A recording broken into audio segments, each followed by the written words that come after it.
Terima kasih Tuhan, kami bersyukur punya Allah yang setia dalam hidup kami. Tuhan yang tidak pernah meninggalkan kami. Bapak, kami bersyukur untuk hadirat-Mu yang ada di tengah-tengah kami. Hamba percaya hadirat-Mu memulihkan, menyembuhkan dan menguatkan kami. Berkati kebenaran firman-Mu. Roh Kudus ajari kami, buat kami ngerti apa yang Tuhan mau. Tolong hamba-Mu karena sungguh tanpa Engkau hamba tidak mampu. Permuliakanlah nama-Mu dan berkatilah umat-Mu. Hanya di dalam nama Yesus kami berdoa, yang siap diberkati sama-sama katakan. Amen. Silakan duduk kembali, puji nama Tuhan. Shalom, shalom, shalom.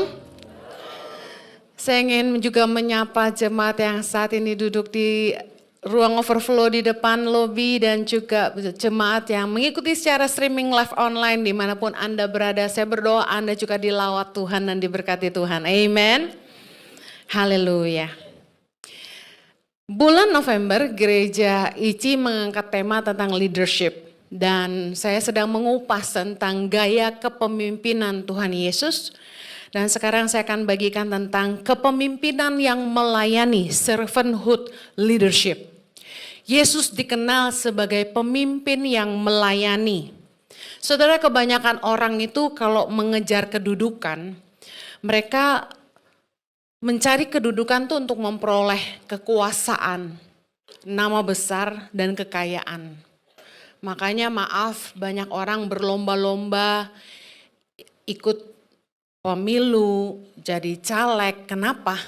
Karena punya kedudukan berarti punya nama, punya kuasa, dan punya harta. Makanya sampai bela-belain jual sawah. Tapi Yesus menunjukkan bahwa kepemimpinan yang sejati bukanlah tentang kekuasaan dan kedudukan, tetapi tentang kasih, pelayanan, dan pengorbanan.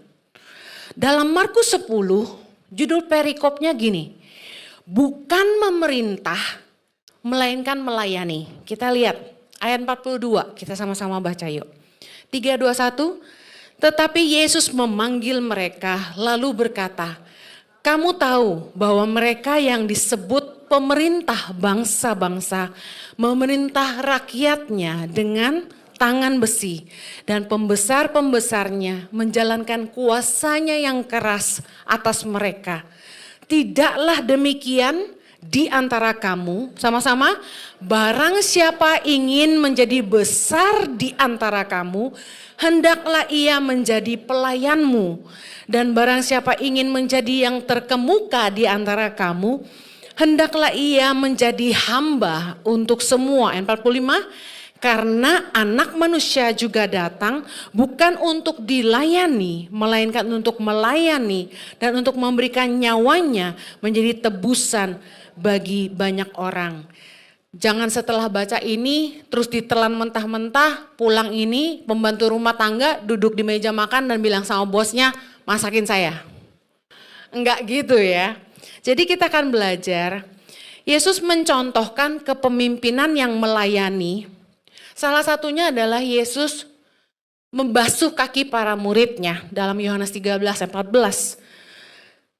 Nah, mari kita belajar apa sih arti kepemimpinan yang melayani. Saya akan bagikan 3. Yang pertama, mengorbankan kepentingan sendiri untuk melayani kepentingan orang banyak. Di dalam leadership itu ada pengorbanan. Markus 10:45 dikatakan karena anak manusia juga datang bukan untuk dilayani, melainkan untuk melayani dan untuk memberikan nyawanya menjadi tebusan bagi banyak orang. Di dalam leadership, melayani itu gini, kita mengorbankan kepentingan kita sendiri untuk mengedepankan kepentingan orang banyak. Dan kita meletakkan kepentingan mereka di atas kepentingan kita sendiri. Ada pengorbanan.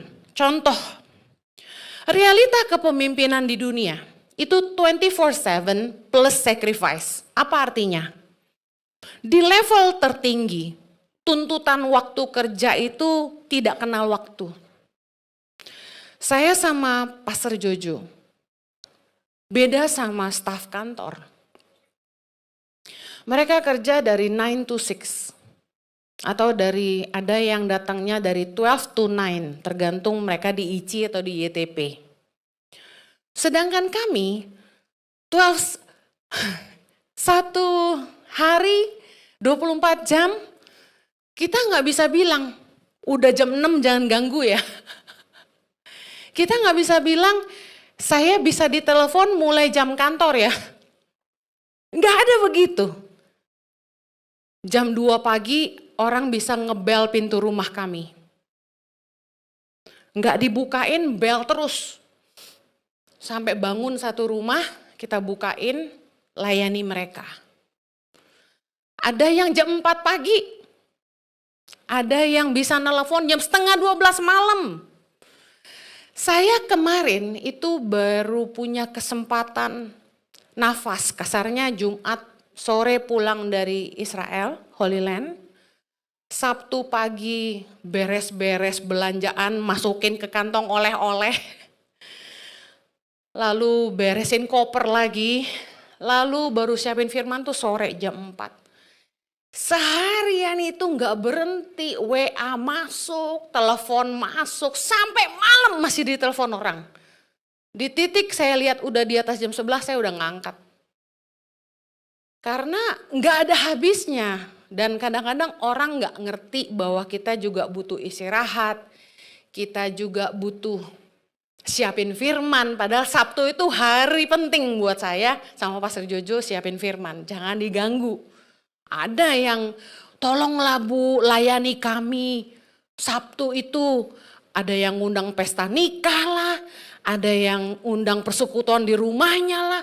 Maaf sekali ini gitu. Saya kalau udah Sabtu tuh ampun deh. Kalau Pastor Jojo masih paisengki bahasanya orang keren. Paisengki itu sungkan. Masih bisa melayani pemberkatan Sabtu pagi padahal baru sampai. Kalau saya sih no way Jose, I'm sorry my boss, no. Tapi realita kepemimpinan 24/7. Nggak ada bos yang sebenarnya benar-benar bisa libur. Tapi banyak orang yang sudah nggak perlu sibuk, dia cuma nikmatin hidup, ya itu puji Tuhan. Tapi kayaknya kalau saya sih nggak mau ya tua nggak ngapa-ngapain, nunggu mati doang. Di dalam kepemimpinan di level tertinggi, kita justru harus banyak berkorban. Ada harga bayar untuk menjadi seorang pemimpin. Dalam melayani kepentingan orang banyak, kita dituntut harus mau berkorban. Contoh, mengorbankan waktu dengan keluarga. Dalam kehidupan seorang pemimpin, dalam melayani kepentingan orang banyak dan panggilan Tuhan, saya harus mengorbankan banyak waktu dengan keluarga.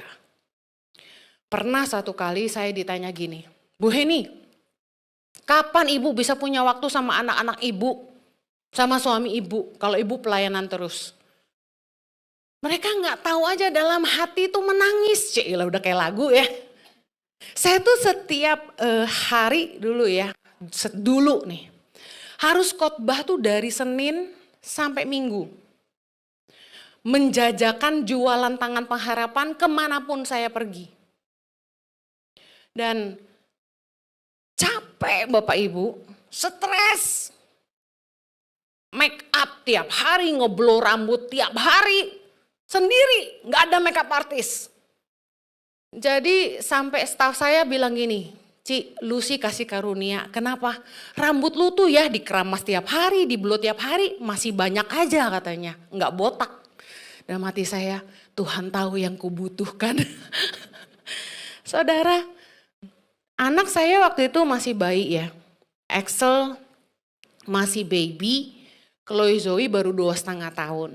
Saya harus meninggalkan mereka karena saat itu Tuhan lagi panggil saya untuk merintis tangan pengharapan. Saya hamil besar Axel, itu saya ke pedalaman Bapak Ibu. Dari waktu itu saya masih merintis pelayanan di Jakarta, itu anak jalanan, ada 8 titik 1028 anak jalanan yang kami bantu. Kami kasih bimbel, kasih makan. Dengan perut sebesar ini, Saya tuh masih naik tangga besi kecil buat lihat anak-anak belajar di atas, makan tuh di bawah. Saya masih kerel kereta api, masih gitu-gitu. Nah pas Axel lahir, baru saya mulai ke pedalaman. Jadi saya buang ASI di daratan Indonesia di mana-mana Bapak Ibu. Berat. Jangan pikir saya mau. Berat sekali. Panggilan Tuhan membuat kita tuh bisa menempatkan kehendak Allah di atas segalanya. Padahal kalau Anda tahu, Anda mungkin dalam hati mengkritik saya dan berkata, kamu ibu yang kejam.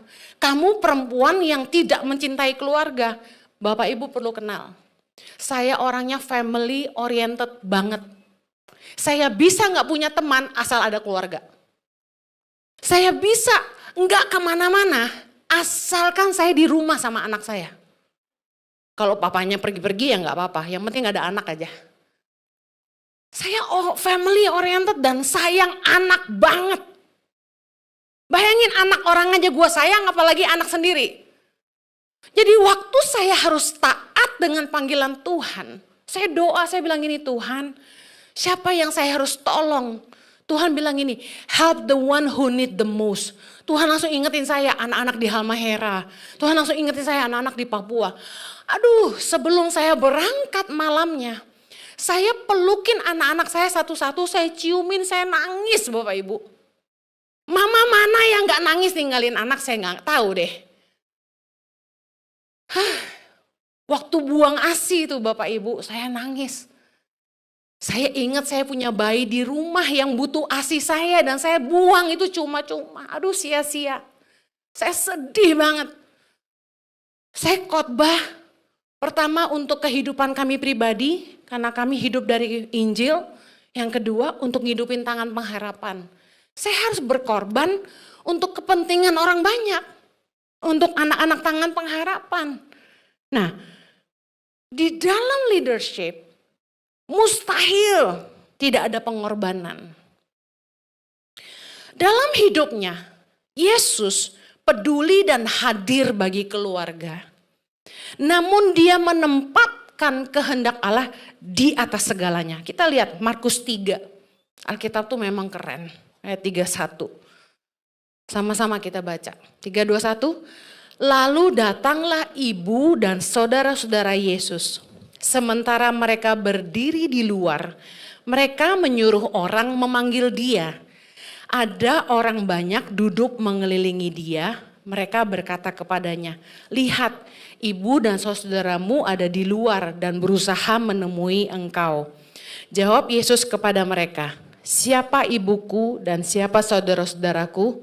Ia melihat kepada orang-orang yang duduk sekelilingnya dan berkata, ini ibuku dan saudara-saudaraku. Barang siapa melakukan kehendak Allah, dialah saudaraku laki-laki, dialah saudaraku perempuan, dialah ibuku. Bapak Ibu baca firman ini, jangan pikir Yesus menolak keluarga jasmani, tidak. Kok Yesus gitu ya? Kok Yesus gak langsung keluar ya nemuin orang tuanya gak sopan ya gitu misalnya. Kok dia gak peduli sama adik-adiknya, gak gitu. Yesus lagi ngajarin tentang makna keluarga rohani. Bahwa barang siapa taat kepada Allah, kita punya ikatan sebagai keluarga seiman. Amin. Orang-orang yang dipanggil untuk mengasihi Allah. Di saat penderitaan Yesus di atas kayu salib, Yesus tuh masih mengingat kesejahteraan ibunya. Yesus nitipin ibunya sama siapa? Yohanes, murid yang dikasihinya. Yohanes 19 ayat 26 sampai 27 kita baca. Ketika Yesus melihat ibunya dan murid yang dikasihinya di sampingnya, berkatalah ia kepada ibunya, ibu inilah anakmu. Kemudian katanya kepada murid-muridnya, inilah ibumu. Dan sejak saat itu murid itu menerima dia di dalam rumahnya. Kemudian katanya kepada murid itu, inilah ibumu. Dan sejak saat itu murid itu menerima dia di dalam rumahnya. Kalau Bapak Ibu pergi ke Turki, Bapak Ibu akan mengunjungi situs di mana ada kuburan Yohanes dan ada rumah Bunda Maria. Membuktikan bahwa Mereka pernah tinggal di sana ketika mereka lari dari kejaran Romawi. Jadi mereka diselamatkan, dibawa pergi ke Turki. Yohanes membawa Bunda Maria ke sana dan tinggal beberapa lama di sana. Bapak Ibu, bayangin di saat penderitaannya di kayu salib aja, Yesus masih mengingat loh, mama yang dia tinggalin nanti gimana hidupnya. Dia masih urusin. Membuktikan meskipun dia sibuk memberitakan Injil, kerajaan Allah kemana-mana, dia tidak melupakan keluarganya.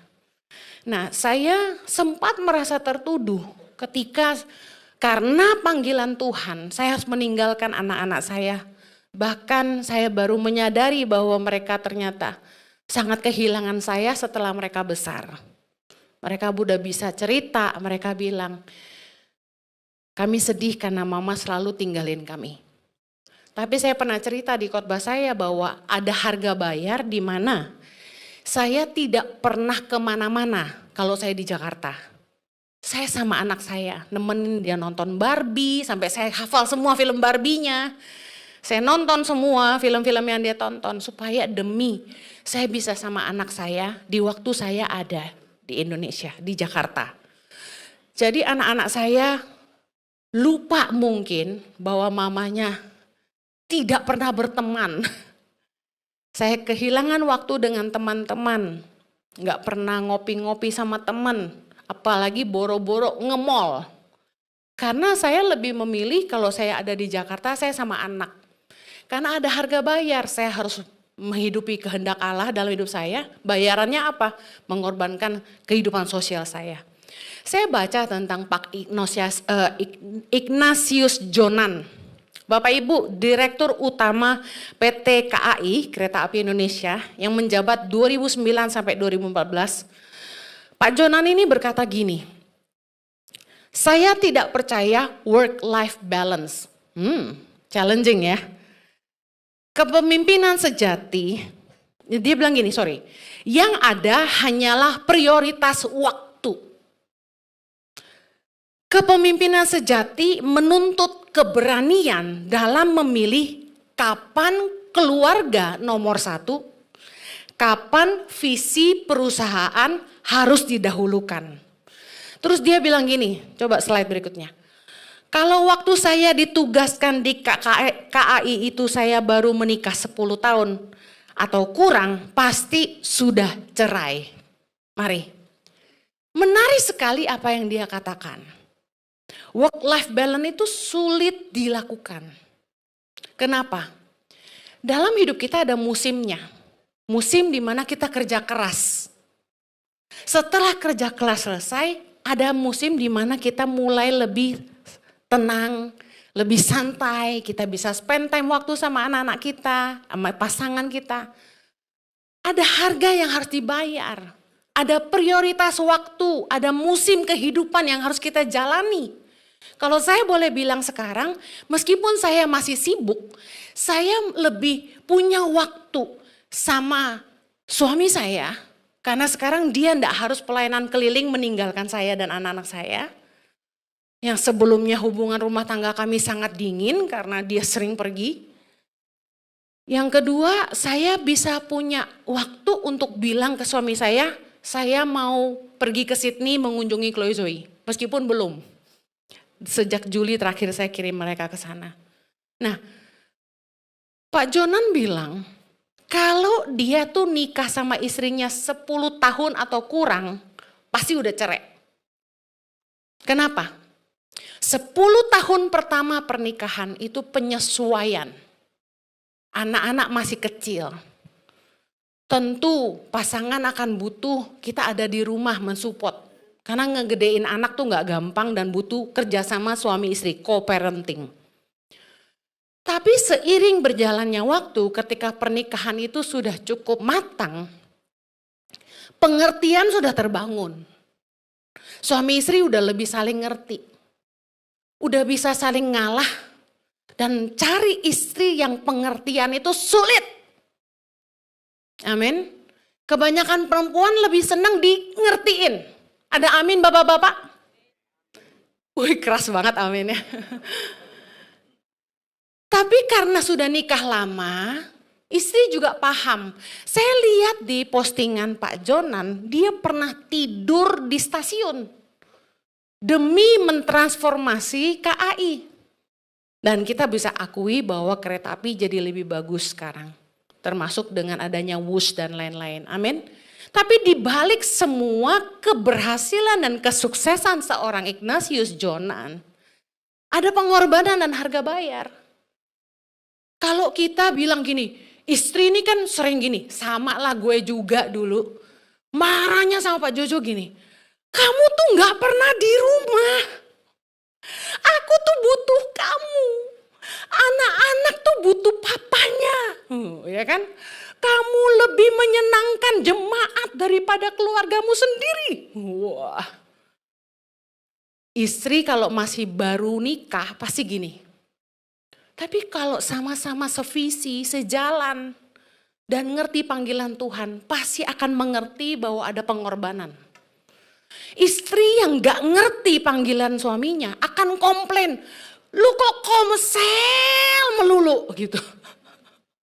Pasti. Tapi kalau istrinya sehati sama dia, sama-sama dewasa rohani, melayani sama-sama. Bisa ngerti ya? Kita harus ngerti bahwa dalam hidup ini kita harus tahu prioritas waktu. Dalam pengorbanan pasti ada masa depan. Yang percaya katakan amin. Yang berikutnya, tadi kepemimpinan yang melayani adalah mengorbankan kepentingan pribadi untuk kepentingan orang banyak. Yang kedua, menjadi teladan dalam kehidupan. 1 Petrus 2 ayat 21. Kita baca yuk. Sebab untuk itulah kamu dipanggil. Karena Kristus pun telah menderita untuk kamu dan telah meninggalkan teladan bagimu. Supaya kamu mengikuti jejaknya. Kenapa sebagai pemimpin yang melayani kita harus jadi teladan gini? Di level tertinggi, kita tuh gak punya privasi. Hidup kita akan jadi sorotan. Kehidupan kita akan diawasi banyak orang. Yang setuju katakan amin. 1 Timotius 3 ayat 5. Rasul Paulus mengatakan, jikalau seorang tidak tahu mengepalai keluarganya sendiri, bagaimanakah ia dapat mengurus jemaat Allah? Level kepemimpinan kita akan diukur orang dari bagaimana kita ngurus keluarga kita sendiri. Kenapa banyak pendeta yang tidak dihargai? Karena dianggap gini, anak lu aja bandel. Pendeta kalau udah sampai cerai, udah sulit deh. Nama baik itu sulit dipulihkan. Nah, makanya kita harus sadar bahwa ketika kita mau jadi pemimpin, kita harus siap jadi teladan. Yang percaya katakan amin. Dan firman Tuhan Yesus berkata dalam Matius 5 ayat 16, sebagai garam dunia, hidup kita harus jadi terang. Demikianlah, hendaknya terangmu bercahaya di depan orang dalam Matius 5 ayat 16, supaya mereka melihat perbuatanmu yang baik dan memuliakan Bapamu yang di sorga. Saya kasih tahu, kita semua adalah garam dan terang dunia. Kita gak boleh gini, ya terserah gua, hidup-hidup gua. Bukan urusan lu, gak bisa. Kita harus siap jadi terang. Supaya nama Tuhan dipermuliakan, amin. Saya lihat orang Kristen ya, gak peduli banget namanya jelek di luar. Kalau di gereja, nih saya lihat nih dari sini nih, malaikat semua tampangnya. Coba lihat kanan kirimu. Wajah suci dan kudus semua. Tapi di luar pintu gereja, langsung jadi sakti semuanya. Bertengkar sama orang, gampang marah, emosian, sombong. Gak peduli orang, ngomong sembarangan. Ngerokok juga gak takut jadi batu sandungan, nipu orang, parah. Why? Karena kita gak siap bahwa Tuhan panggil kita jadi garam dan terang, kita harus jadi teladan. Kita siap orang lihat hidup kita. Kalau Anda enggak mau, jadi teladan, akan sulit bagi Anda mengikut Tuhan. 1 Korintus 9 ayat 19, sungguh pun aku bebas terhadap semua orang. Aku menjadikan diriku hamba dari semua orang. Supaya aku boleh memenangkan sebanyak mungkin orang. Mari kita belajar dari Rasul Paulus bahwa gue bebas sama hidup gue, dia bilang. Tapi gue jadi hamba, melayani kepentingan orang lain. Apa tuh? Supaya kamu diselamatkan, aku harus hidup jadi terang. Supaya kamu diselamatkan, saya harus menang dalam pernikahan saya. Supaya kamu diselamatkan, saya harus menang dalam keuangan saya. Supaya kamu diselamatkan, saya harus bisa menjaga hidup saya dalam kekudusan. Katakan amin. Nah, banyak orang gak gitu. Sebagai pemimpin, apalagi level tertinggi, bawahanmu itu lihat kamu. Mereka butuh figur, makanya orang tua, Anda adalah pemimpin di keluargamu, anak-anakmu lihat kamu. Bagaimana kita bisa belajar jadi orang seperti apa kalau enggak lihat orang-orang di atas kita? Aneh sekali ketika papa mengatakan sama anaknya, kamu tuh harus taat sama aturan. Papa suruh kamu bangun pagi, kamu bangun pagi. Tapi ketika nyetir mobil, papanya langgar lampu merah di depan anaknya. Bisa paham? Mama bilang sama anak-anaknya, kamu jangan suka menghakimi orang lain. Kamu harus bisa mengampuni orang. Tapi kemudian di depan anaknya, dia sama temennya gosipin orang. Saya kasih tahu. Rasul Paulus bilang ini, kita bebas sama hidup kita. Tapi kalau kita mau jadi pemimpin, kita harus siap jadi hamba. Saya kalau posting di Instagram, saya perhatikan. Kalau postingannya itu tentang tangan pengharapan, yang like dikit.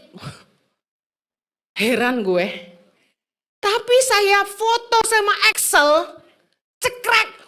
Yang like langsung ribuan. Yang nonton langsung puluhan ribu. Opa ganteng sekali. Anak saya dibilang ganteng. Banyak yang muji, banyak yang komen, love. Jadi mantu saya. Jodohin sama anak saya, banyak banget tuh. Siap. Saya lucu juga. Pokoknya kalau saya foto sama Pak Jojo, apapun lah, pasti yang like lebih banyak. Membuktikan netizen lebih kepo sama kehidupan pribadi dibandingin khotbahnya. Jadi kita harus siap. Hidup kita dinilai orang kalau kita mau jadi pemimpin. Amin. Melayani, pemimpin yang melayani adalah memikirkan keselamatan orang lain. Dan memastikan hidup kita tidak jadi batu sandungan. Saya tutup yang terakhir. Kepemimpinan yang melayani, yang ketiga. Memperhatikan kebutuhan orang-orang yang dipimpin. Matius 9 ayat 36, kita baca yuk. Melihat orang banyak itu, tergeraklah hati Yesus oleh belas kasihan kepada mereka. Karena mereka lelah dan terlantar seperti domba yang tidak bergembala. Saudara harus tahu bahwa kepemimpinan Yesus itu digerakkan oleh belas kasihan. Dalam Markus 10:42 tadi dikatakan, kamu tahu bahwa mereka yang disebut pemerintah bangsa-bangsa memerintah rakyatnya dengan tangan besi. Dan pembesar-pembesarnya menjalankan kuasanya dengan keras atas mereka. Berlawanan dengan apa yang Yesus lakukan. Dia adalah seorang pemimpin yang penuh belas kasihan. Banyak pemimpin tuh yang menggunakan kekuasaan dan kedudukan mereka untuk semena-mena sama bawahannya. Menindas orang-orang di bawah mereka. Menekan orang-orang yang mereka pimpin. Tapi Yesus mengajarkan kita untuk mengasihi orang-orang di bawah kita. Punya belas kasihan buat mereka. Pemimpin yang melayani itu bukannya mencari kepentingan sendiri, tapi memperhatikan kepentingan dan kebutuhan orang-orang yang dia pimpin. Saya mau tutup dengan satu kesaksian. Orang hebat, seorang pengusaha, filantropis, tokoh bisnis legendaris asal Hong Kong bernama Lee Ka-shing. Beliau merupakan salah satu orang terkaya dan paling berpengaruh di Asia. Dia sering dijuluki sebagai Superman. Fotonya boleh oleh media Hong Kong karena kesuksesan yang luar biasa dalam bisnis. Mari lihat apa yang dia tulis. Sama-sama, jangan ukur kesuksesan dari seberapa tinggi kamu naik, tapi dari seberapa banyak yang kamu bantu naik bersamamu. Saya rasa ini akan jadi quote of the year Henny Christianus. I love it so much. Seringkali orang itu ngukur kesuksesan dari seberapa tinggi dia naik. Padahal kepemimpinan Yesus yang Tuhan Yesus ajarkan adalah kepemimpinan yang berbasis belas kasihan. You care for the people you lead. Sebelum dia naik ke surga, dia doa buat murid-muridnya. Dia minta Roh Kudus dicurahkan. Lihat, jangan cuma mikir seberapa banyak anak buahmu bisa kerja buat kamu. Seberapa banyak yang mereka bisa bikin untuk bikin kamu tambah kaya.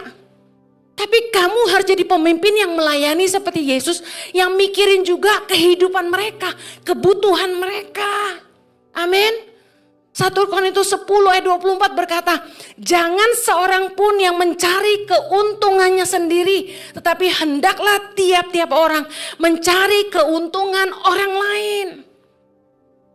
Kalau kamu tuh naik makin tinggi, jangan lupa bawa banyak orang untuk naik bersama kamu.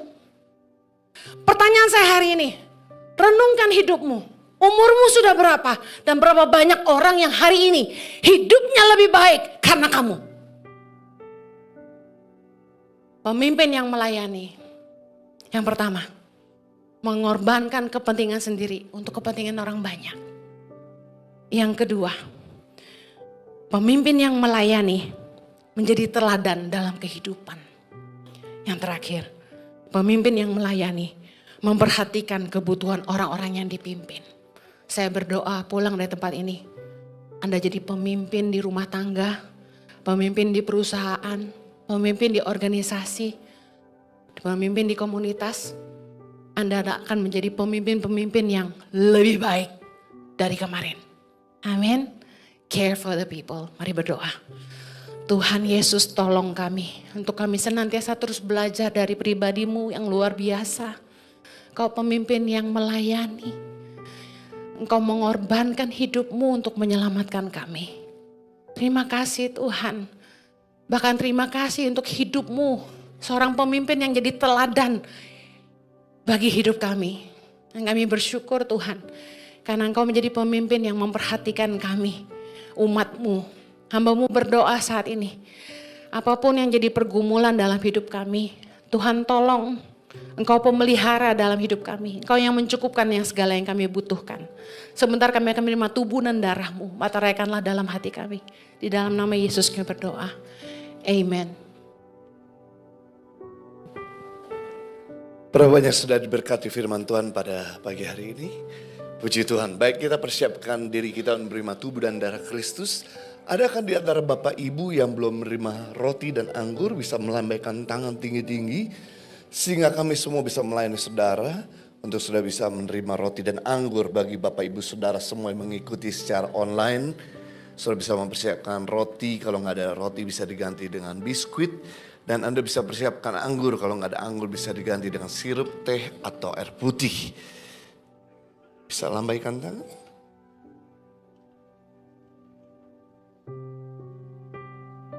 Baik. Jika memang semua sudah menerima tubuh dan darah Kristus, saya mengajak saudara untuk melihat firman Tuhan yang tertulis pada roti saudara.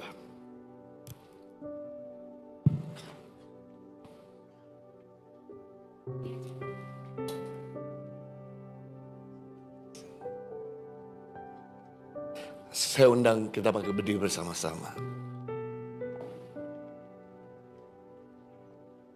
Sebelum kita menerima tubuh dan darah Kristus, mari kita berdoa bersama-sama. Dan kita ucapkan dalam mulut kita, katakan, Tuhan Yesus, Engkau Tuhanku dan Juru Selamatku.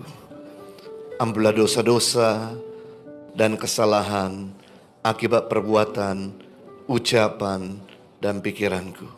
Layakkan diriku untuk menerima tubuh dan darah-Mu. Dengarkan firman Tuhan, bukankah cawan ucapan syukur adalah persekutuan dengan darah Kristus? Bukankah roti yang kita pecah-pecahkan adalah persekutuan dengan tubuh Kristus? Sebab apa yang telah kuteruskan kepada kamu telah aku terima dari Tuhan Yesus. Pada waktu malam ia diserahkan mengambil roti, dan sesudah itu yang mengucap syukur atasnya, yang mecah-mecahkan dan berkata, inilah tubuhku yang diserahkan bagi kamu. Perbuatlah ini menjadi peringatan akan aku. Mari kita akan roti ini tinggi-tinggi dan kita berdoa bersama-sama dan kita ucapkan dengan mulut kita, katakan, terima kasih Tuhan Yesus. Kau sudah menebus kami dan membawa kami pada terang-Mu yang ajaib, menjadikan kami warga kerajaan Allah dan berhak menerima janji dan berkat-berkat Allah. Terima kasih Tuhan Yesus, kan melalui tubuh-Mu yang terpecah mengubah sifat dan karakterku, hidupku, keluargaku, perkataanku, masa depanku diperbaharui. Aku dibebaskan dari segala malapetaka dan mara bahaya. Di dalam nama Yesus, lihat tubuh Kristus yang terpecah, mari kita makan bersama-sama di dalam nama Yesus.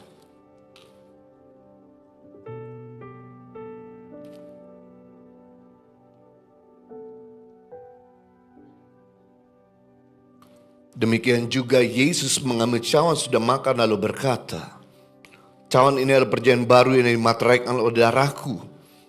Perbuatlah ini setiap kali kamu minumnya menjadi peringatan akan aku. Sebab setiap kali kamu makan roti ini dan minum cawan ini, kamu memberitakan kematian Tuhan sampai Ia datang. Mari kita kecawat perjanjian ini tinggi-tinggi dengan iman, kita berdoa dan kita ucapkan dengan mulut kita, katakan terima kasih Tuhan Yesus atas penebusan-Mu di atas kayu salib. Aku dan keluargaku dilepaskan dari segala kutuk. Terima kasih Tuhan Yesus buat darah-Mu yang tertumpah, bilur-bilur-Mu menyembuhkanku dari berbagai macam sakit penyakit akibat dosa, virus, kuman, bakteri, dan serangan roh jahat. Aku tidak kena kanker, tumor, leukemia, dan pendarahan. Aku tidak kena stroke, dirawat ruang ICU. Jantungku, paru-paruku, ginjalku, liverku, lambungku, semuanya sehat. Segala kelemahan tubuhku, penderitaanku, sakit penyakitku sudah diselesaikan di atas kayu salib. Kuasa kegelapan sudah dihancurkan. Hipnotis, santet, tenung, guna-guna tidak dapat mengenaiku. Hidupku dipagari berkelimpahan, tidak kekurangan. Setiap hari aku berjalan dengan mujizat Tuhan, mengalami terobosan untuk meraih janji Tuhan. Di dalam nama Yesus, ini darah Kristus yang tertumpah. Mari kita minum bersama-sama di dalam nama Yesus.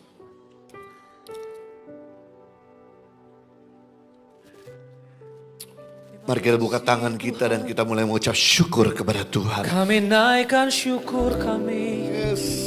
Terima kasih buat darah-Mu. Terima kasih buat salib-Mu menyelamatkan kami. Kami menaikkan syukur kami Tuhan, buat segala yang Kau kerjakan dalam hidup kami. Oh,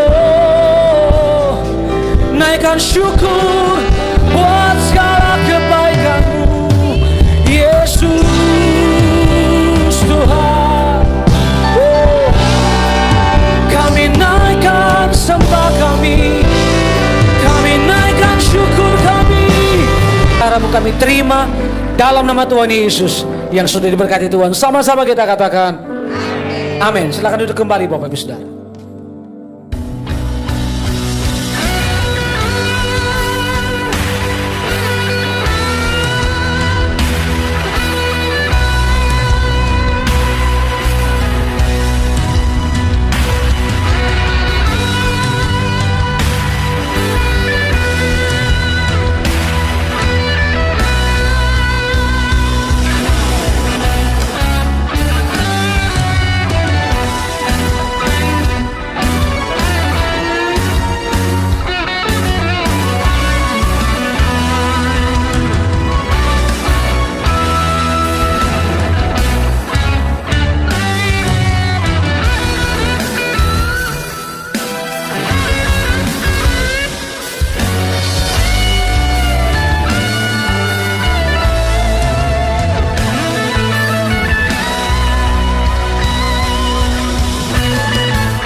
Yesus Kristus anbaaki alkit manik esno nanilasin nino irafu des nako alelasi nanilasin nino nes nako alelasi.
Berikan tepuk tangan untuk Sekolah Berasrama Tahan Pengharapan Jakarta.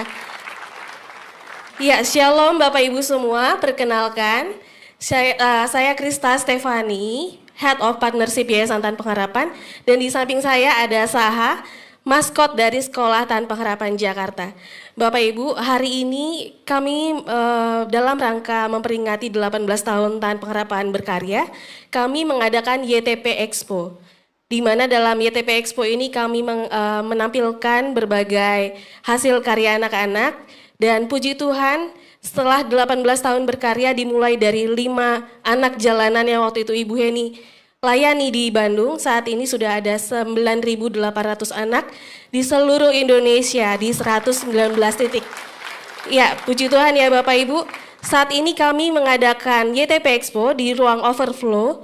Ada beberapa tenan yang akan saya jelaskan. Yang pertama ada Gracia Beauty Center, lalu ada AG Cookies and Nectar, Ciputri Dam Kitchen, Kung Fu Kitchen and Essence Juice Bar, ada Ratu Bintang, House of Dance, Angel Water Purifier, serta Justin Roberts English Classes. Dan tidak kelupaan, yang pasti yang paling spesial adalah Butan Pengharapan, di mana Bapak Ibu bisa melihat hasil karya anak-anak dan bisa menikmati hasil sajian khas Nusantara yang kami datangkan langsung dari berbagai daerah. Salah satunya ada papeda kuah kuning, lalu ada jagung bose, ada sei langsung dari Kupang, dan ada sambal luat.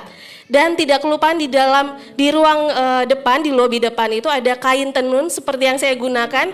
Jika Bapak Ibu ingin membeli, silakan ada di lobi yang paling depan. Dan untuk informasi lebih lanjut mengenai Tan Pengharapan, Bapak Ibu dapat mengunjungi booth Tan Pengharapan. Bapak Ibu, ini adalah hari terakhir, jadi silakan datang dan berbelanja dan berdonasi. Tuhan Yesus memberkati.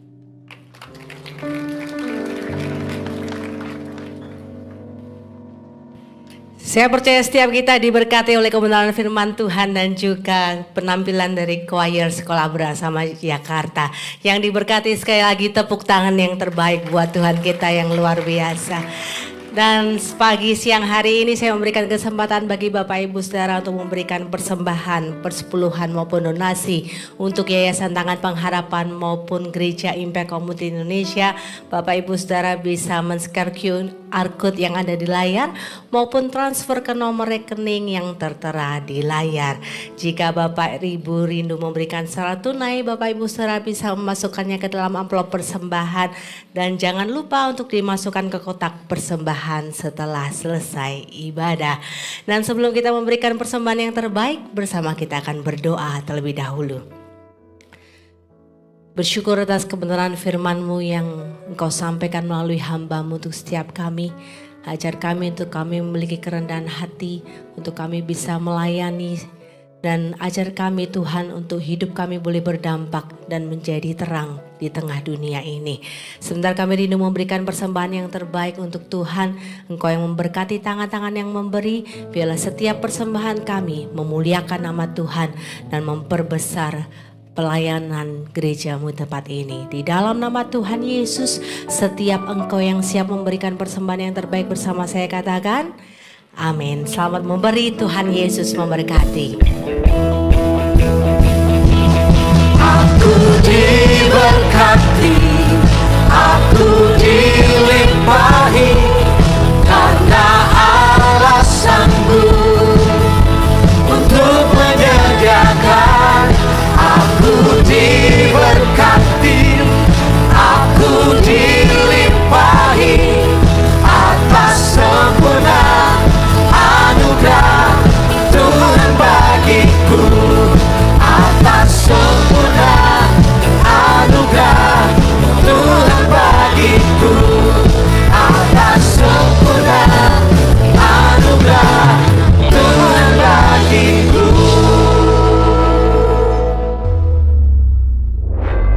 Kadang kita lupa, Natal bukan tentang apa yang kita dapat, yang mencari hati yang mau dipakai, bukan yang sempurna, tapi yang berkata, aku mau Tuhan, pakai aku. Natal ini jangan hanya jadi penonton, jadilah bagian dari kasih yang bergerak, bangkit, layani, jadilah terang di tengah dunia. Mari bergabung sebagai volunteers dalam Impact Community Christmas 3.0.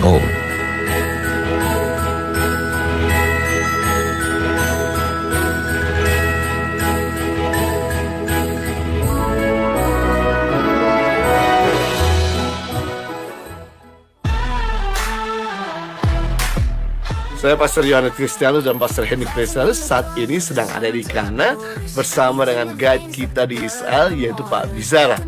Shalom, nama saya Bishara. Saya akan jadi tour guide Anda di Tanah Suci.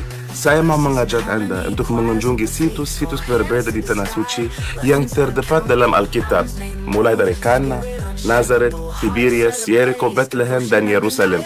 Dan kita juga mau ke Gunung Hermon. Shalom Bapak Ibu Saudara-saudara yang terkasih dari area kaki Gunung Sinai. Nama saya Amir Samuel, tour guide senior di Mesir Bahasa Indonesia. Saya undang Bapak Ibu untuk datang ke Mesir. Saya akan ajak Bapak Ibu untuk melihat gereja-gereja, tempat yang dimana Yesus pernah tinggal. Dan saya ajak Bapak Ibu ke Gunung Sinai, tempat yang dimana Musa menerima 10 perintah Allah. Saya dari sini kasih tahu Bapak Ibu bahwa Mesir aman. Saya mau tour guide Anda di Yordania. Saya akan mengajak Anda untuk mengunjungi beberapa tempat yang sangat menarik di negara Jordan. Seperti Petra di mana ada saya sekarang, dan Laut Mati dan Gunung Nebo itu di mana Musa meninggal dan di mana Musa memandang tanah perjanjian. Situasi pada saat ini di Yordania sangat aman. Israel saat ini sudah aman. Anda jangan takut, segera daftarkan diri Anda. Kita akan berangkat tanggal 1 sampai 13 Januari 2026. Tuhan memberkati. Shalom, bertemu kembali bersama saya Cynthia dalam Warta Jemaat Impact Community Indonesia. Mari hadir dalam ibadah 60 Minutes Worship yang dilaksanakan setiap hari Rabu pukul 19.30 secara onsite di Gereja Impact Community Indonesia. Mengundang Bapak Ibu semua yang sudah memasuki Golden Age atau usia senja untuk mengikuti ibadah Impact Senior pada hari Kamis 20 November jam 11 siang di Gereja Impact Community Indonesia. Akan diadakan baptisan air pada hari Sabtu 22 November 2025 jam 4 sore di Kelapa Gading. Bagi Anda yang rindu dibaptis, silakan daftarkan diri Anda. Akan diadakan penyerahan anak pada hari Minggu 23 November 2025 di ibadah ketiga jam 12 siang. Bagi jemaat yang rindu menyerahkan anaknya untuk didoakan oleh gembala, silakan daftarkan diri Anda. Sebagai wujud kasih kepada Gereja ICI, mengajak seluruh jemaat untuk memberikan saran dan masukan dengan cara scan dan mengisi form yang ada di layar, supaya kami dapat terus meningkatkan kualitas pelayanan yang Tuhan percayakan kepada Gereja ICI. Jangan lupa mampir dan berbelanja di merchandise Tangan Pengharapan. Setiap pembelian Anda sangat berarti bagi anak-anak di pedalaman. You buy means you donate. Demikian Warta Jemaat minggu ini. Tuhan Yesus memberkati. Dan kami ingin menyambut bagi Bapak Ibu Saudara yang baru pertama kali hadir di Gereja Impact Community Indonesia, boleh lambaikan tangannya. Para asyir akan memberikan kartu untuk menukarkan dengan souvenir yang ada di booth komisi depan. Selamat datang Ibu, dan bagi Bapak Ibu yang saudara yang setia sudah hadir di Gereja Impact Community Indonesia, semuanya selamat datang. Welcome to our family. Welcome to our family. Welcome to Impact Family. Welcome to our family. Welcome to Impact Family. Welcome to my family. Bagi Bapak Ibu Saudara yang baru pertama kali hadir, bisa mampir di booth komisi yang di depan untuk diberikan souvenir dan juga mendaftarkan diri Bapak Ibu menjadi keluarga besar Impact Community Indonesia. Dan bagi Bapak Ibu yang belum tergabung dalam Komsel, Bapak Ibu Saudara juga bisa mendaftarkan diri untuk kita bisa bertumbuh bersama dalam Komsel Impact Family. Dukung kami untuk memajukan pendidikan anak-anak di pedalaman Indonesia dengan menjadi sponsor untuk 37 guru pedalaman. Karena dengan berdonasi, maka Bapak Ibu Saudara turut membantu kami menolong mereka keluar dari kemiskinan. Informasi lebih lanjut silakan datang ke booth Tangan Pengharapan di lobi ICI depan. Dan ikuti seminar level up dengan judul Transformasi Karir dan Bisnis 2026, Kolaborasi, Sinergi, dan Skill Baru. Mari upgrade diri Anda dengan belajar bersama dengan para ahlinya pada hari Kamis 13 November pukul 19 waktu Indonesia Barat via Zoom. Dan mari bergabung dalam kelas Bible Study, tempat di mana kita bisa bertumbuh dan mendalami firman Tuhan. Pada hari Sabtu 15 November 2025 pukul 9 pagi via Zoom. Dan mari berpartisipasi dalam Impact Community Christmas 3.0, The Power of Christmas. Bapak Ibu Saudara bisa ikut menyebarkan sukacita Natal dengan memberikan ucapan Selamat Natal dan Tahun Baru di kalender ICI 2026 dengan berkontribusi sebesar Rp2.500.000. Nama Anda akan tercantum dalam kalender Impact Community Indonesia 2026. Jadilah bagian dari gerakan yang membawa dampak dan terang di Natal ini. Hubungi kami untuk informasi lebih lanjut.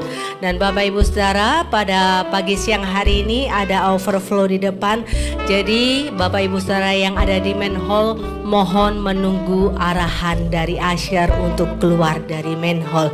Demikian pengumuman tambahan pada pagi hari ini. Saya mengundang setiap kita boleh bangkit berdiri dan kita akan berdoa bersama. Bagi Bapak Ibu Saudara yang setelah ibadah ini memerlukan bantuan doa ataupun konseling, bisa menghampiri tim doa kami atau konselor yang ada di samping kanan panggung di dekat ruang pastoral. Dan mari bersama kita akan berdoa. Kami mengucap syukur atas segala kebaikan dan penyertaan Tuhan dalam kehidupan kami.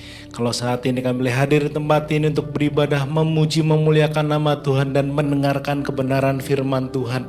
Untuk kami boleh terus dikuatkan, bertumbuh dalam iman percaya kami kepada Kristus. Itu semua oleh karena kasih karunia Tuhan dalam kehidupan kami. Bersepakat bersehati berdoa untuk Bapak dan Ibu Gembala kami, Pastor Yohanes dan Pastor Henny Kristianus. Tuhan berkati dalam kehidupan pekerjaan mereka, pelayanan mereka, dalam kehidupan rumah tangga dan kesehatan mereka.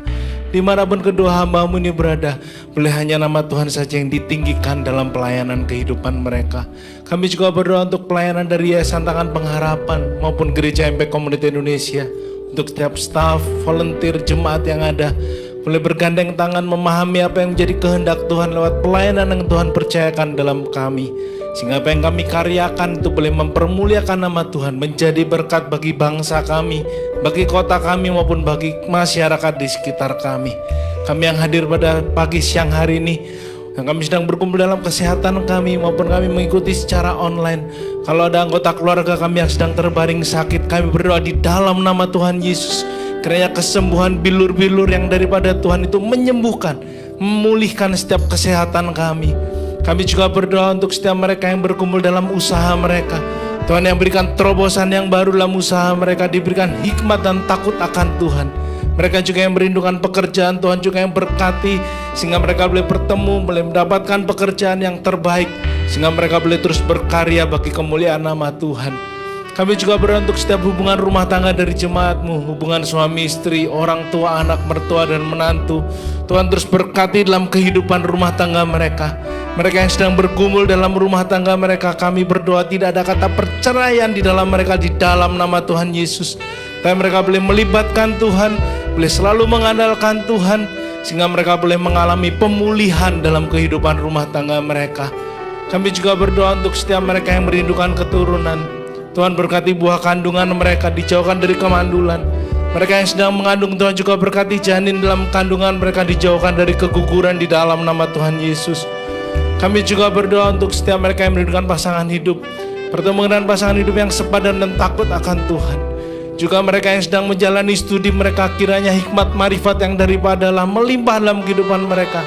menjadikan mereka anak-anak muda yang takut akan Tuhan, serta hormat dan respek terhadap kedua orang tua mereka.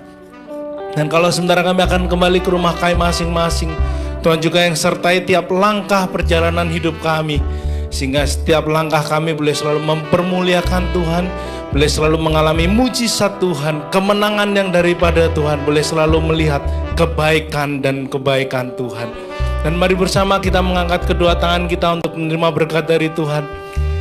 Tuhan memberkati engkau dan melindungi engkau. Tuhan menyinari engkau dengan wajahnya dan memberikan engkau kasih karunia. Tuhan menghadapkan wajahnya kepadamu dan memberikan engkau damai sejahtera. Jemaat Gereja Impact Community Indonesia dimanapun engkau berada, terimalah berkat Allah Bapa, cinta kasih dari Tuhan Yesus, serta persekutuan dari Roh Kudus yang akan selalu menyertai kita sampai kekal selamanya. Dan hanya di dalam nama Tuhan Yesus Kristus kami telah berdoa dan mengucap syukur. Haleluya. Amin.